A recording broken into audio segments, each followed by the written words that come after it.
हरे कृष्णा। तो आप सबका स्वागत है आज के सत्र में। आज हम करेंगे नारद भक्ति सूत्र, सूत्र नंबर 15। तो उससे पहले मंगलाचरण करते हैं। ओम अज्ञानतिमिरन्धस्य ज्ञानञ्जनाशलाकया चक्षुरुन्मीलितं येन तस्मै श्री गुरुवे नमः। श्री चैतन्य मनोभीष्टं स्थापितं येन भूतले स्वयं रूप कदा मह्यं ददाति स्वपदान्तिकं। वन्देऽहं श्री गुरु श्रीयुतपदकमलं श्री गुरून् वैष्णवांश्च श्रीरूपं साग्रजातं सगण रघुनाथान्वितां तं सजीवं साद्वैतं सावधूतं परिजन सहितं श्री कृष्ण चैतन्य देवं श्री राधा कृष्ण पादान ललिता श्री विशाखान्वितांश्च। हे कृष्ण करुणा सिंधु दीन बंधु जगतपते गोपेश गोपिका कांता राधा कांता नमस्तुते। तप्त कांचन गौरंगी राधे वृंदावनेश्वरी वृषभानुसुते देवी प्रणमामि हरिप्रिये। वाञ्छाकल्पतरुभ्यश्च कृपा सिन्धुभ्यैव च पतितानां पावनेभ्यो वैष्णवेभ्यो नमो नमः।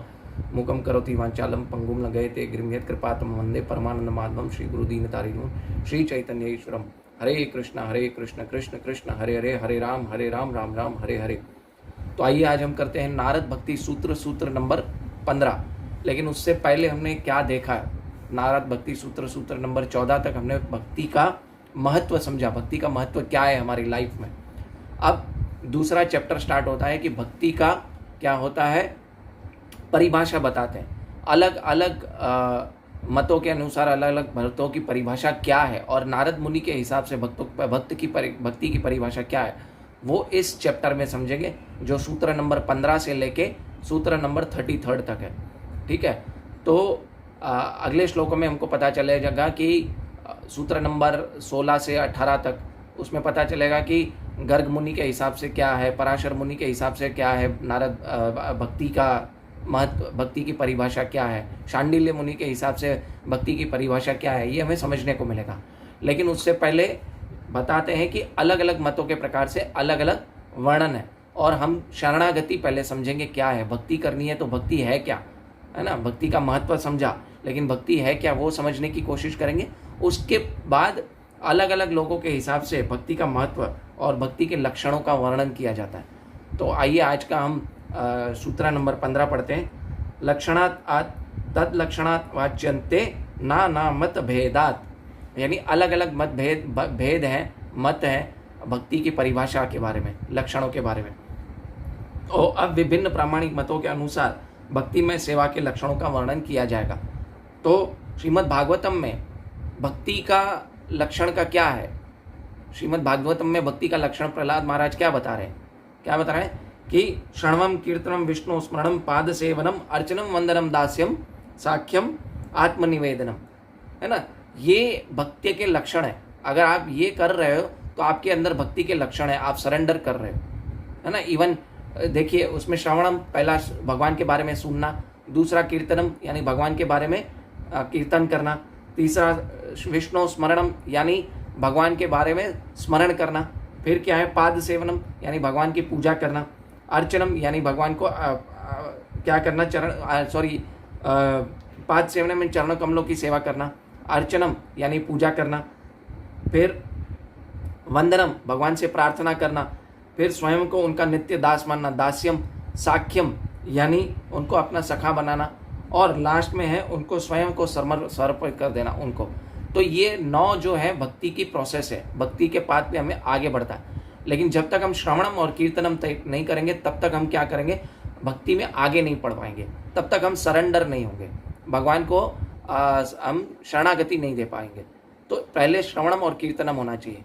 इवन श्रीमद् भगवद गीता में भगवान भक्तों के लक्षण बताते हैं। क्या लक्षण है 10वें चैप्टर के 9वें श्लोक में कि मच्चित्ता मदगत प्राणा बोधयन्तः परस्परम कथयन्तश्च मां नित्यम तुष्यन्ति च रमन्ति च, यानी भगवान कहते हैं मेरे शुद्ध भक्तों के विचार क्या होते हैं, मुझ में वास करते हैं, और क्या होते हैं, उनके जीवन पूर्णतः मेरी सेवा में समर्पित रहते हैं। तो जब तक मेरे अंदर ये लक्षण नहीं आएंगे तो मैं भक्ति की परिभाषा समझ नहीं पाऊंगा। तो अलग अलग लक्षण पहले मेरे होने चाहिए, और भक्ति की परिभाषा मेरे को शरणागति होना चाहिए, तब मैं भक्ति की परिभाषा को समझ पाऊंगा। मुझे श्रवण और कीर्तनम करना पड़ेगा।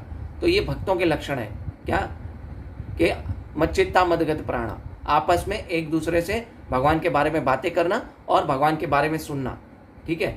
और स्मरण, और उसके बाद जब आप अलग होते हो, अपने घर आ जाते हो, तो उसका स्मरण करना कि आज क्या क्या बातें हुई। फिर घर पे आके भगवान का आत्मनिवेदनम और अर्चनम दास्यम साख्यम आत्मनिवेदनम, है ना, वंदनम, ये सब करना है। तब जाके हम भक्ति में आगे बढ़ सकेंगे। तब ये होगा कि मैं भक्ति में आगे बढ़ने के लायक बनूंगा। वैष्णव संग भी होना चाहिए, ठीक है। अब बताते हैं क्या है आगे तात्पर्य में। जिस प्रकार बाजार से खरीद कर लाया गया पशु अपने आप को स्वामी को समर्पण करता है, उसी प्रकार हमको अपने भगवान को समर्पण कर देना चाहिए, है ना। पशु क्या करता है, कुछ भी हो जाए वो क्या करता है, भगवान के वो है ना अपने मालिक पर आश्रित रहता है। उसी तरह हमें ये मनुष्य शरीर मिला है ना। मनुष्य शरीर ही एक ऐसा शरीर है जो मुक्ति का द्वार खोलता है। तो हमें भगवान की सेवा करेंगे तो हम ऑलरेडी मुक्त हो जाएंगे, है ना। तो हमें इसलिए क्या करना है, भगवान श्री कृष्ण को अपने आप को समर्पित कर देना है। अनुकूलस्य संकल्प प्रतिकूलस्य वर्जनम, ठीक है। ऐसा पशु कभी अपनी भरण पोषण की चिंता नहीं करता, क्योंकि वो जानता है कि स्वामी उसकी देखभाल करेगा। तो हम फालतू ही आहार निद्रा के पीछे बढ़ गए हैं, भय के पीछे पड़ गए। आहार निद्रा भय मैथुनम च समान एतात पशु भी नरणम। हम फालतू ही इन सब चीज़ों की आहार, मुझे आहार कौन देगा, मुझे कौन खिलाएगा, मेरे बच्चों का भरण पोषण कौन करेगा। ठीक है, हमें कमाना चाहिए, घर बार छोड़ने के लिए नहीं बोल रहे हैं, लेकिन हमें क्या करना चाहिए कि हमें उनको, भगवान को क्या करना चाहिए, भगवान के ऊपर पूर्ण तरह से आश्रित होना चाहिए। स्वामित्व के भाव को त्याग करना चाहिए। जब तक मैं स्वामित्व के भाव को त्याग नहीं करूँगा तब तक क्या होऊंगा, मैं कभी भी सुखी नहीं रह सकता, मैं हमेशा दुखी रहूंगा जब तक मैं स्वामित्व के भाव को नहीं त्यागूंगा। शांति का सूत्र भगवान श्री कृष्ण भगवत गीता में कहते हैं, भोक्ताराम यज्ञ तपसाम सर्वलोक महेश्वरम सुहृद सर्वभूतानाम ज्ञात्वा माम शांति पृच्छति।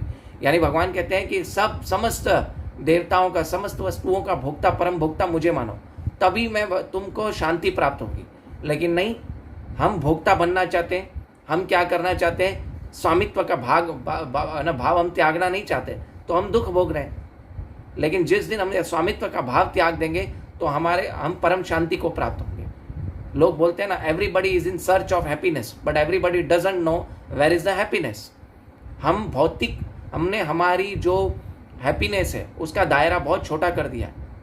हैप्पीनेस जो होती है ना, क्या बोलते हैं, खुशी जो है वो अनंत है, लेकिन वो अनंत खुशी के पीछे हम भागते नहीं हैं, संपूर्ण आनंद के पीछे भागते नहीं हैं, अनलिमिटेड आनंद के पीछे हम नहीं भागते।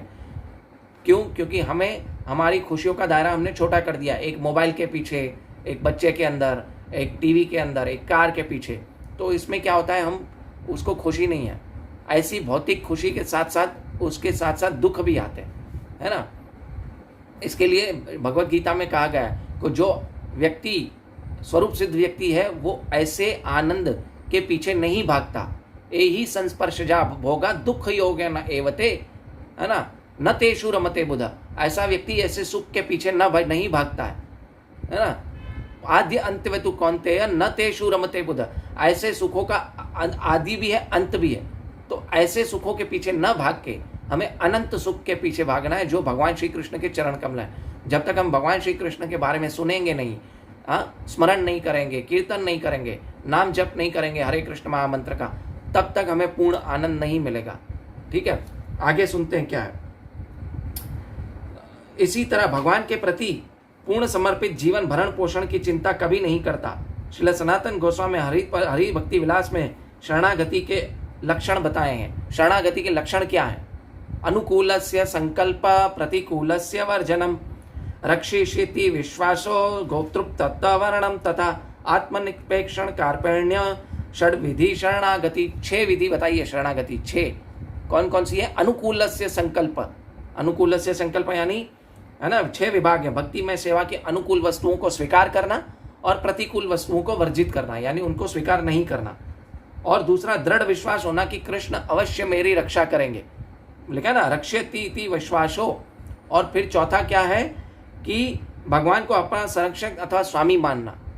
और 5वां है पूर्ण आत्मसमर्पण तथा विनम्रता, यानी 6 पूर्ण आत्मसमर्पण तथा 6ठा है विनम्रता। विनम्रता मतलब कि 6ठा सबसे इंपॉर्टेंट है कि मैं भगवान की शरण हो गया हूँ। अभी उसका घमंड आ जाता है कई लोगों को, अब मैं पूर्णतया भगवान की शरण में हूँ, अब उसका कभी कभी घमंड आ जाता है। तो भगवान वो घमंड भी तोड़ देते हैं कभी कभी भक्तों को आगे, है ना, शुद्ध करने के लिए। तो ऐसा घमंड का घोड़ा भी, है ना, क्या बोलते हैं, घमंड फोड़ देते हैं हमारा। तो घमंड की फुंसी बन जाती है, वो भी भगवान जल्दी फोड़ देते हैं। भगवान भक्तों के अंदर भी कभी कभी घमंड आ जाता है कि मैं भगवान की सेवा बहुत अच्छी कर रहा हूँ, मुझसे बड़ा भक्त कोई नहीं है। वो शुरू के स्टेज में आ जाता है, लेकिन कब, जब हम भगवान की पूर्ण शरणागति होंगे तो ये नहीं आएगा। तो ये विनम्रता, विनम्रता क्या बोलते हैं? श्री चैतन्य महाप्रभु क्या बोलते हैं? तृणादपि सुनीचे न तरोरपि सहिष्णुना अमानी न मान देना कीर्तनीय सदा हरि, है ना। और शरणागति करें कैसे? शरणागति कैसे करें? तो श्रीमद् भगवत गीता का 15वें अध्याय का एक श्लोक है, 15वें अध्याय का श्लोक है कि हमें निर्माण मोहा जित संग दोषा अध्यात्म नित्या विनिवृत्त कामा द्वंद्वैर मुक्त्या सुख दुख समये गच्छन्ते अमूढ़ा पदम अव्ययम तत्। कि बोलते हैं निर्माण मोहा, भौतिक वस्तुओं के में मोह नहीं रखो। निर्माण मोहा जित संग दोषा, असत्य वस्तुओं का संग त्याग करो, असत्य लोगों का संग त्याग करो। निर्माण मोहा जित संग दोषा अध्यात्म नित्या विनिवृत्त कामा, यानी नियमित रूप से आध्यात्मिक वस्तुओं को, आध्यात्मिक, है ना, नियमित अभी पढ़ते हैं, उसका ट्रांसलेशन ही पढ़ते हैं, आ गया कि जो झूठी प्रतिष्ठा, मोह तथा कुसंगति से मुक्त होना। ठीक है। दूसरा है जो शाश्वत तत्व को समझता है, जिन्होंने भौतिक काम को नष्ट कर दिया, भौतिक काम को नष्ट कर दिया। दूसरा सुख तथा दुख से, द्वंद्व से मुक्त होना है, यानी सुख तथा दुख से, द्वंद्व से मुक्त होने का मतलब यह है कि मैं पूर्ण शरणागति हो जाऊंगा तो मेरे लाइफ में जो सुख और दुख तथा कथित आते हैं, भौतिक सुख दुख, उसको मैं ज्यादा अपनी लाइफ में कंटम्पलेशन नहीं करूंगा, उसको ज्यादा इंडल्ज नहीं करूंगा, उसमें ज्यादा मैं खो नहीं जाऊंगा, क्योंकि कुछ भी परिस्थिति आएगी मैं विचलित नहीं होऊंगा, बिविल्डर्ड नहीं होगा, मैं सिर्फ और सिर्फ भगवान की भक्ति करूंगा। निर्माण मोहा जित संग दोषा अध्यात्म नित्या विनिवृत्त कामा, यानी और जो मोह रहित होकर भगवान श्री कृष्ण की शरणागत होना जानते हैं, वे इस शाश्वत राज्य को प्राप्त करेंगे। शाश्वत राज्य पदम अव्ययम तत्। शाश्वत राज्य क्या है? कि भगवान श्री कृष्ण की भक्ति, भगवान श्री कृष्ण का क्या करते हैं कि उनके चरण कमलों का पदम अव्ययम तत्, उसमें सुख प्राप्त करते हैं। ऐसे हम क्या कर सकते हैं कि शरणागति के लेवल को हम बढ़ा सकते हैं। ठीक है।